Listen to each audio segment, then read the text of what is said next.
നടൻ ഷൈൻ ടോം ചാക്കോയും കുടുംബവും സഞ്ചരിച്ച വാഹനം സേലത്ത് അപകടത്തിൽപ്പെട്ടു. അപകടത്തിൽ ഷൈൻ ടോമിൻ്റെ പിതാവ് CP ചാക്കോ മരിച്ചു. ഷൈൻ ടോം ചാക്കോയുടെ കൈക്ക് പരിക്കേറ്റു. ബംഗളൂരു യാത്രയ്ക്കിടെ പാലക്കോട് പോലീസ് സ്റ്റേഷൻ പരിധിയിലെ ധർമ്മപുരി ജില്ലയിലാണ് അപകടം ഉണ്ടായത്.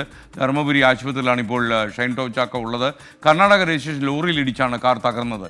ആശുപത്രിയിലെ ദൃശ്യങ്ങൾ 24-നും ലഭിച്ചിട്ടുണ്ട്. ഈ ഇടിച്ച വണ്ടിയുടെ ദൃശ്യമാണ് ഇപ്പോൾ കണ്ടത്. ശ്യാംകുമാർ കൂടുതൽ വിവരങ്ങളുമായി ചേർന്നു. ഷൈൻ ടോം ഇപ്പോൾ ആശുപത്രിയിൽ ചികിത്സയിൽ ആണ്. അതിൻ്റെ ദൃശ്യമാണ് പ്രേക്ഷകർ കാണുന്നത്. പറയൂ ശ്യാംകുമാർ.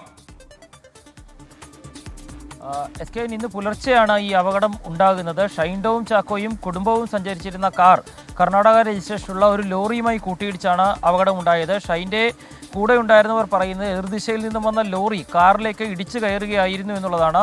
ഈ അപകടത്തിലാണ് ഷൈൻ്റെ പിതാവ് മരണപ്പെടുന്നത്. അദ്ദേഹത്തെ ആശുപത്രിയിൽ എത്തിക്കുന്ന മുമ്പ് തന്നെ അദ്ദേഹം മരിച്ചു എന്നുള്ള വിവരമാണ് പുറത്തു വരുന്നത്. നിലവിൽ ഷൈൻ്റെ പിതാവിൻ്റെ മൃതദേഹം ആശുപത്രി മോർച്ചറിയിൽ സൂക്ഷിച്ചിരിക്കുകയാണ്. അത് നാട്ടിൽ നിന്നും ബന്ധുക്കളെത്തിയ ശേഷം പോസ്റ്റ്മോർട്ടത്തിന് ശേഷം വിട്ടുകൊടുക്കുമെന്നാണ് അറിയിച്ചിരിക്കുന്നത്.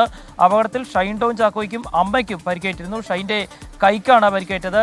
ഷൈനെ അടിയന്തര ശസ്ത്രക്രിയയ്ക്ക് ധർമ്മപുരി ആശുപത്രിയിൽ വിധേയമാക്കി എന്നുള്ള വിവരമാണ് ലഭിക്കുന്നത്. ഷൈൻ്റെ അമ്മയ്ക്കും നിസ്സാര പരിക്കുകൾ ഏറ്റിട്ടുണ്ട്. അവരെയും ആശുപത്രിയിൽ പ്രവേശിപ്പിച്ചിരിക്കുകയാണ്. ഏതായാലും ധർമ്മപുരി ദേശീയപാതയിലുണ്ടായ അപകടത്തിലാണ് ഷൈൻ ടോം ചാക്കോയ്ക്ക് പരിക്കേൽക്കുകയും അദ്ദേഹത്തിൻ്റെ പിതാവ് മരണപ്പെടുകയും ചെയ്യുന്ന സംഭവം ഉണ്ടായിരിക്കുന്നത്. SKN.